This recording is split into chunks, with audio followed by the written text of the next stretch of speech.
Today, I will be breaking down who I think will be the 10 best defenses in college football for the 2023 season. Before we get to today's video, though, I want you guys to comment down below your list of top 10 defenses for the 2023 season, along with who you think will be college football's best defensive player. I'm going to spend a few minutes per team talking about their strengths, more specifically the position groups where I think this team is elite in and potentially could be the best nationally in. But without further ado, let's get right into today's video and start at number 10 with the Florida State Seminoles. I think that Florida State's defense is bound to take a step forward this year after last year being a top 25 defense in scoring. The Noles allowed 20.6 points per game in 2022, and they went 10-3. They finished ranked 11th in the final AP poll. They were the highest ranked team in the ACC, by the way, despite not winning the conference and having one less win than 11-3 Clemson, who ended up playing in the Orange Bowl and lost to Tennessee. The Noles were awesome in pass defense. They only surrendered 165.4 yards per game through the air, but on the ground, they surrendered 156.4 yards per game rushing, and opponents averaged 4 yards per carry on the ground against them. In games where they lost, like Wake Forest, NC State, and Clemson, that 3-game losing stretch, Florida State, more often than not in those games, struggled to stop the run when it mattered. And those outside of LSU were the 3 best teams that Florida State played all season. So a tougher, better Florida State defense plays much to Mike Norvell's advantage as this team looks to have potential college football playoff and national championship hopes. I don't think this team's capable of winning a national championship this year, but Mike Norvell and Florida State can always prove me wrong. And a great place to begin is the fact that they have NFL pass rushers. Jared Verse and Patrick Payton, but more specifically Jared Verse are NFL level ends. Verse could have went in the first round last season. He could have went in the 2023 NFL draft and got picked in the first round, but he declined to leave after 2022 and is staying through the 2023 college football season. Verse and Payton in their career have 82 total tackles, 14 sacks, 2 forced fumbles, and 3 passes defended. You see where Florida State has a great pass rush as well at linebacker with Kalen DeLoach and Tatum Bethune, where they have 11.5 sacks as well, 2 forced fumbles, 4 interceptions, and 15 passes defended, along with a monster career number of 269 tackles. So when it comes to pass defense, and you even see this with corner, Mike Norvell went out and got portal players on the D-line and defensive back. Most notably, he got Fentrell Cypress II from Virginia. At corner, 22 passes defended, 1 interception, 163 total tackles. The question for this defense is stopping the run, whether it's the interior of the D-line itself, the linebacker core. Can this team stop the run? And I think they will be much better at that as they have made upgrades at D-line and defensive back. I think this run defense will drastically improve, making this unit a top 10 defense in college football, even with weaker ACC strength of schedule. Up next, we have the Wisconsin Badgers at number 9. They're switching to a 3-3-5 defense under Mike Tressel, which I think should do well. There are some that have concerns about this defense in Big Ten play, but whether you look at how TCU beat Michigan last year, it's more about the players. Scheme matters a whole lot, but I trust Mike Tressel as a defensive coach. Wisconsin returns 9 defensive starters from last season, and they're top 50 in returning production nationally. And the 3-3-5 defense and the 4-2-5, these are modern defenses. They are responses to great offenses, more specifically pro spread and spread offenses, and they work very well in the world of college football with proper coaching. On defensive end, Rodis Johnson and Isaiah Mullins return. In their career, they've had 72 total tackles, 4 sacks, a forced fumble, and 4 passes defended. The Badgers return their 3 best linebackers. I know Nick Herbig, depending on certain circumstances was classified as a linebacker or defensive end, but for practical purposes, he was the team's pass rusher. So I'm going to classify him more as an edge player or defensive end, which I think I did last year, as opposed to a linebacker. Maima Njongmeta and Jordan Turner, I think, are Wisconsin's two best linebackers. 169 career tackles, 5.5 sacks, 4 interceptions, and 2 passes defended. Njongmeta blew up last season, and I expect him to have an even greater year in 2023. The secondary is an area where there is some potential weakness, but I'm high on the cornerback room.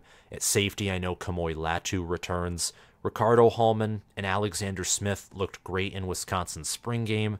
46 total tackles, 2 interceptions, and 9 passes defended. You compare this unit with Florida State's, and we're doing that just because it's fair to compare all these defenses and projections, and definitely Florida State has the edge in experience and maybe an overall talent. But the biggest thing for me is defensive coordinator Mike Tressel. I think Mike Tressel is a top 10, potentially higher defensive coordinator nationally. And that's not just defense, that's not just staff, that's the individual defensive coordinator. Great caller, great schemer, helped Michigan State and carried them to 8 wins when they had no offense under the late Mark D'Antonio, and also helped Cincinnati's defense in 2021 to play at an elite level despite only having group of 5 talent. Add this to returning production and the fact that Jim Leonard built an elite system and culture around defense at Wisconsin, which Tressel is taking over, and I think Wisconsin is set to have success on the defensive side of the ball. The secondary, which I mentioned how there could be some concerns there, I think the upside and experience will translate well. At number 8, we have fellow Big Ten team Penn State. Penn State's defense will boast a fantastic secondary and a dominant pass rush. Similar defense to Florida State, but better, because they recruit better. That's basically it, recruit better, but they also develop better. Because, for example, they have a guy like Terry Smith, who's been with the program ever since James Franklin came here, former player at Penn State, and he's done an elite job as the cornerbacks coach. His unit, the cornerbacks, could be the best in America. Kalen King and Johnny Dixon, 121 total tackles, 3 sacks, 3 forced fumbles, 6 interceptions, and 35 passes defended, which is absolutely insane. Kalen King and Johnny Dixon both got significant playing time last season. From the secondary, Jair Brown at safety and Joey Porter Jr. at corner, they're off to the NFL, but I expect the secondary to reload. At defensive end, Adisa Isaac and Chop Robinson are the projected starters there. They have 9 sacks in their career and a forced fumble, and 75 total tackles. The linebacker room as well for Penn State, elite young talent, experienced and veteran players. I didn't talk about scoring defense for Wisconsin. Look, they're changing their scheme. They lost their defensive coordinator. There's a lot of changes going on there. And they have, again, regarding to the scheme change, there's just a different defensive style. But Penn State, like Florida State, a lot more experience in regards to schematics and coaching that's coming back compared to Wisconsin. Penn State, they were 10th last year in points allowed per game, only allowing 18.2. However, in games against Michigan and Ohio State, in big games, and I've talked about this in Penn State videos, they allowed an average of, I think, 42.5 points per game against Michigan and Ohio State. And against Michigan, they couldn't stop the run. Minnesota, Utah, and some other teams had limited success running as well. Ohio State did occasionally. So the question is similar to Florida State's defense. In the bigger moments and against teams that can run the football, can they step it up? Can they step it up? Defensive tackle, they lost P.J. Mustipher. Hakeem Biaman is going to be a good player on the interior of that D-line. And Abdul Carter and Curtis Jacobs. Carter was a newcomer to the program in terms of starting last season. Curtis Jacobs has been starting for years. This is one of the strengths of the defense as well as the linebacker core, where there's a total of 13.5 career sacks, 3 forced fumbles, 2 picks, 7 passes defended, and nearly 200 total tackles. Expect this defense to be top 10 nationally, and they could contend to be the number 1 defense in the Big Ten with the talent that they have. At number 7, we have Utah. The Utes defense, they're going to retool and they're going to reload. And they lost key players from 2022. They lost an NFL corner, they lost a great linebacker, and all in all, this team was, to a certain degree, young last year on the defensive side of the ball. Junior Tafuna was, I think, the 2021 Defensive Player of the Year for either Utah, the Pac-12, or maybe he was a All-American freshman. Him and Simone Pepa on the defensive tackle room, nearly 100 total tackles, 9.5 sacks, a pick, and 4 passes defended. This defense will be the best defense in the Pac-12, period, amen. Oregon State might have something to say about that, but they just missed the list. Once again, linebacker will be the strength of this defense. Linebacker has been an area where in 2021 especially, and also 2022, Utah has done very well in. And at safety, Cole Bishop and Sione Vaki, nearly 200 total tackles, 4.5 sacks, 11 passes defended, and an interception. They do lose key players there. The Utes last year in the Pac-12, they allowed 21.4 points per game on average, which was 27th in the nation in points per game allowed defensively. They allowed 111.4 rushing yards per game, an average of 4 yards per carry. They allowed over 200 passing yards, allowing 222.6 passing yards per game, and about 1.5 passing touchdowns per game. Offensively, this team returns a ton, and I'm very high on Utah in general, and whether it's Andy Ludwig as the offensive coordinator or Morgan Scalley as the defensive coordinator, I think Utah is one of the best staffs in the country. With Kareen Reed and Lander Barton, the linebacker core for Utah, like I said earlier, is just going to continue to have success and feast. This front seven will be the best in the Pac-12 easily. The Pac-12 and secondary groups will be the strongest and most experienced, and I really like this team as a whole and the defense entering 2023. Utah's defense, while being strong in the Pac-12, has not played necessarily at a top 10 level, but with the experience that Utah returns, I think this Ute team finally has the potential, not just defensively, but as a team, to break out and pursue potentially the college football playoff, like I thought they would in 2022 and how many thought they would in 2019. So, number 7 Utah, they'll be a top 10 defense. This might be one of the defenses in the list that has a lower ceiling. I can't see Utah's defense being the best in the country, but I can certainly see it being up here in the top 10, and my power rankings agree with me. At number 6, we have the Alabama Crimson Tide. This is an area that has been a familiar face, and that I think will continue for Alabama. And by that I mean fielding a top 10 defense, but not exactly being in that number 1 category that we used to see before the 2018 season. 2017 to 18 was a major, major change for Alabama, going from a primarily defensive team that still had elite wide receivers, great offensive linemen, great running backs, but from being more of a defensive team to an offensive team. Saban made that switch from 2017 to 18, and he's going back to that. You know, whether it was the fact that Pete Golding just didn't work out on defense, Bill O'Brien didn't work out on the offensive side of the ball either, and Nick Saban's more comfortable. He's a defensive head coach anyway, so he's going to be more comfortable with a defensive-minded team. He's going back to his old ways, and I think that the defense will be helped by that.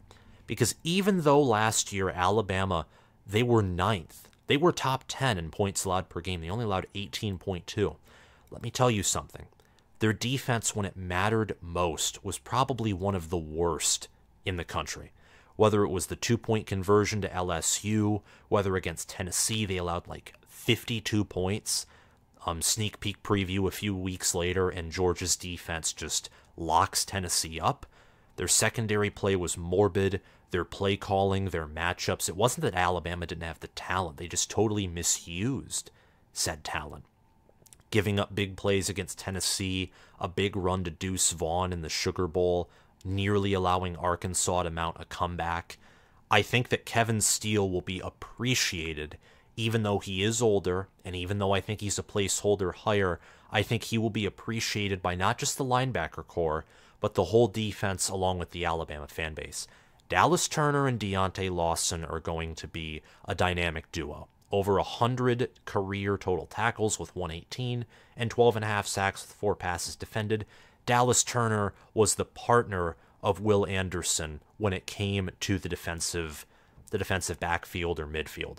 Those two constantly abusing offensive lines and torturing offenses, and I expect Dallas Turner to get back to more of his 2021 play rather than 2022 play.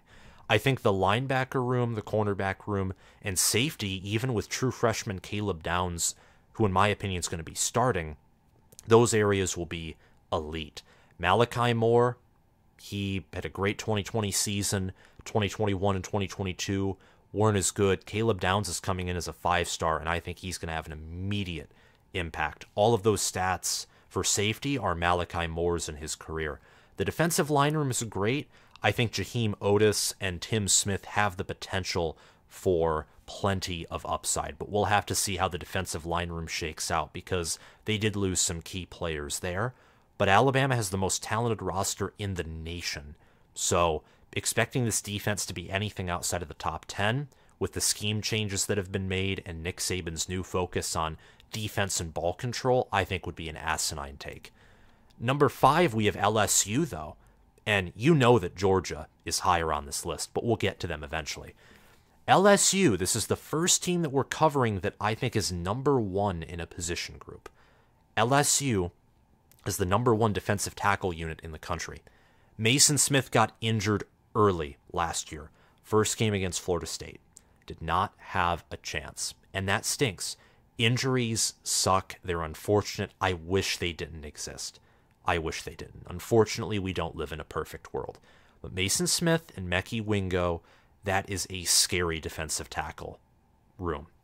89 career tackles, 8 sacks, a forced fumble, a pick, and 4 passes defended. And Mason Smith has only played 1 meaningful year at LSU.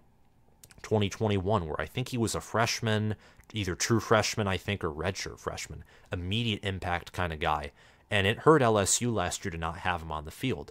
But him and Mekhi Wingo, these teams are going to challenge any offensive line. And they're going to challenge any run game. And I'm excited to see how LSU, Alabama, Georgia, how those defenses just shake out. But I think LSU, they don't just have the best defensive tackle room in the SEC, it's the best in the country. Linebacker, too, I think linebacker as well could contend for the best in the country there. Harold Perkins Jr. and Omar Spates, between them they have nearly 400 total tackles. And Harold Perkins Jr. started as a true freshman last year. 12.5 sacks, 3 forced fumbles, 4 interceptions, 8 passes defended. The Tigers will also contend for boasting that number 1 unit nationally in the linebacker room. And then for defensive back, 13 interceptions between Zy Alexander and Deuce Chestnut, along with 14 passes defended and 2 forced fumbles. This defense that Matt House commands is going to be one of the best in the SEC, and it could be the best in the SEC. I know that Georgia has had that reputation for a while. They owned it in 2019, they owned it in 2021, and they owned it in 2022, 3 out of the last 4 years. But LSU does return more, and I think they have the better linebacker room, and I think they have the better defensive tackle room. But we'll have to see how things work because Georgia recruits better, they have the better reputation, and I think they have the better coaching staff on defense as well.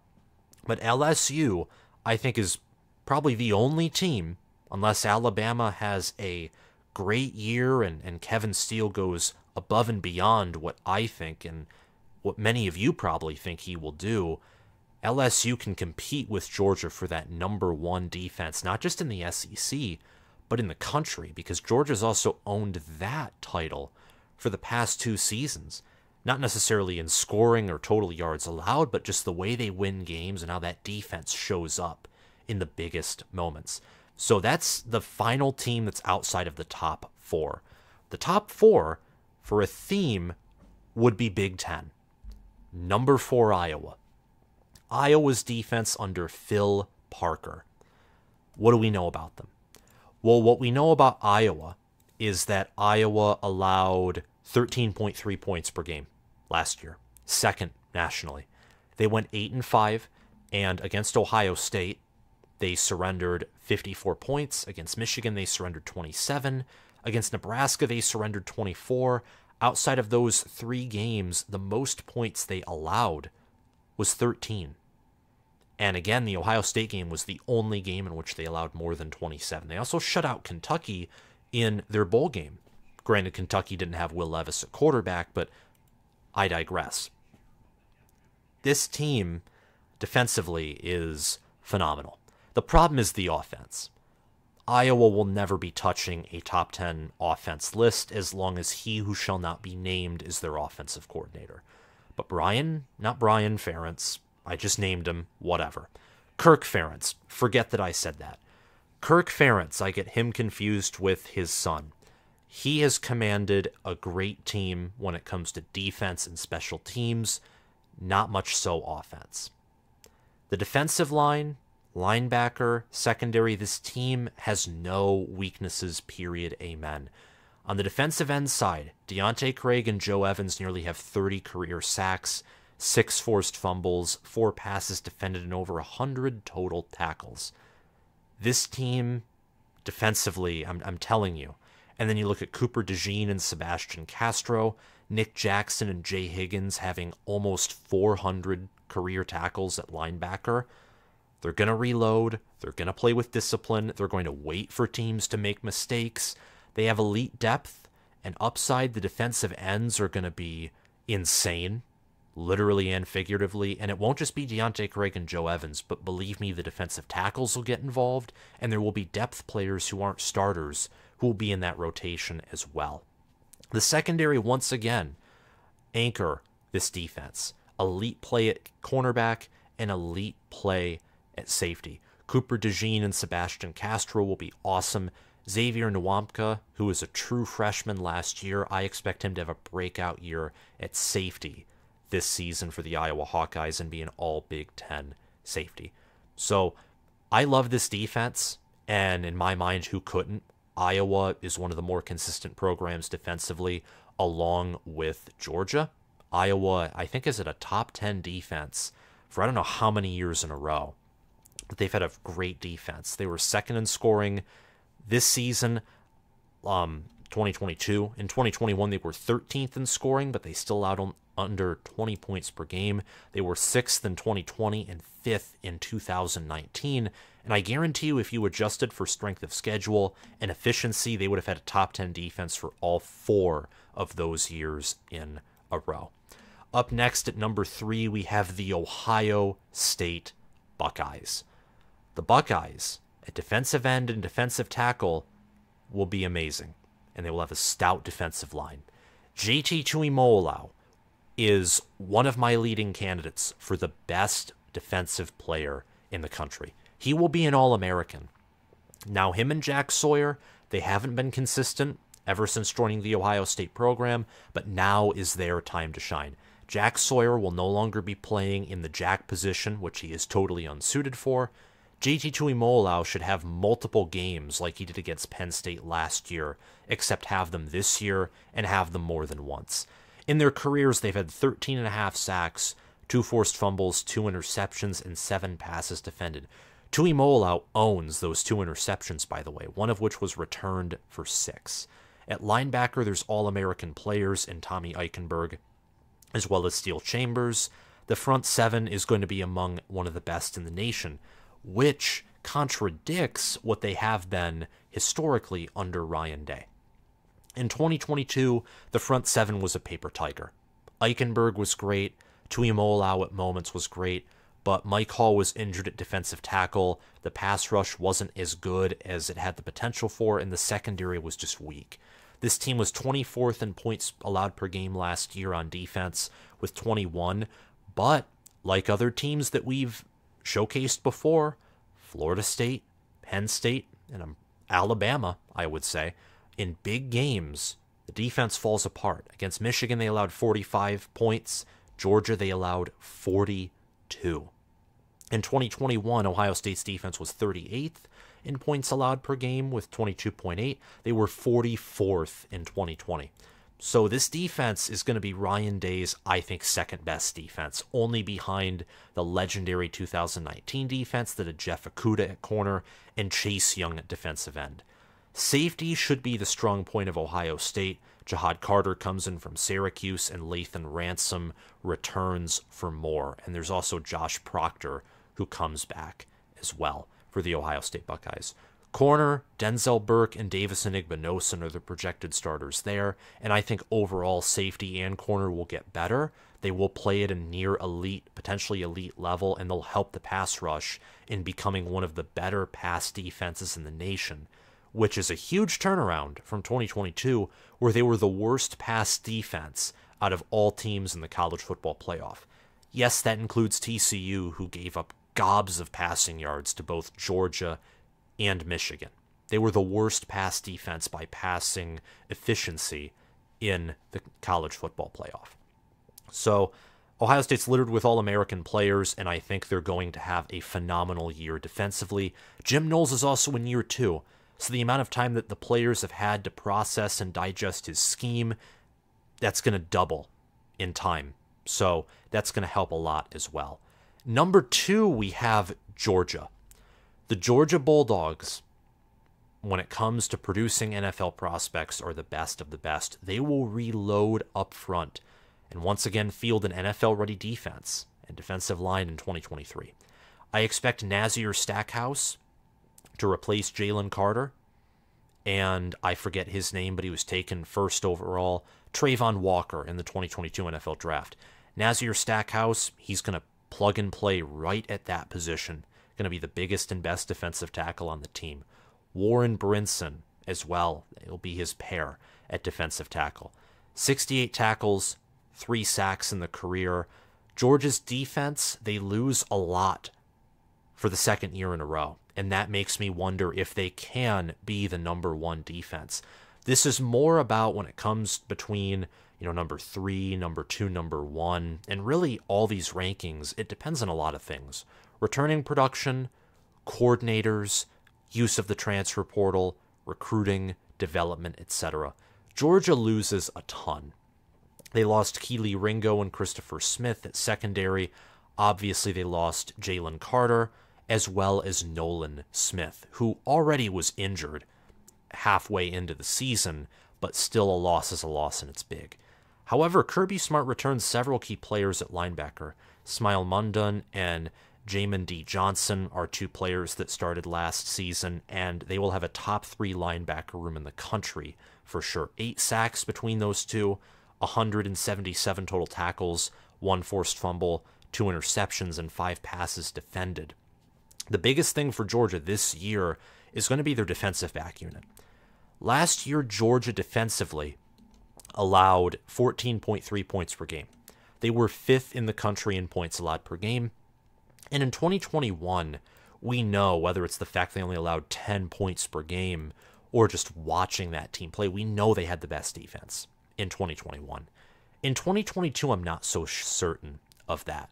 Their offense scored over 40 points per game, and when they weren't sleepwalking through games like Kent State or Samford or Georgia Tech or Kentucky, this team looked vicious offensively.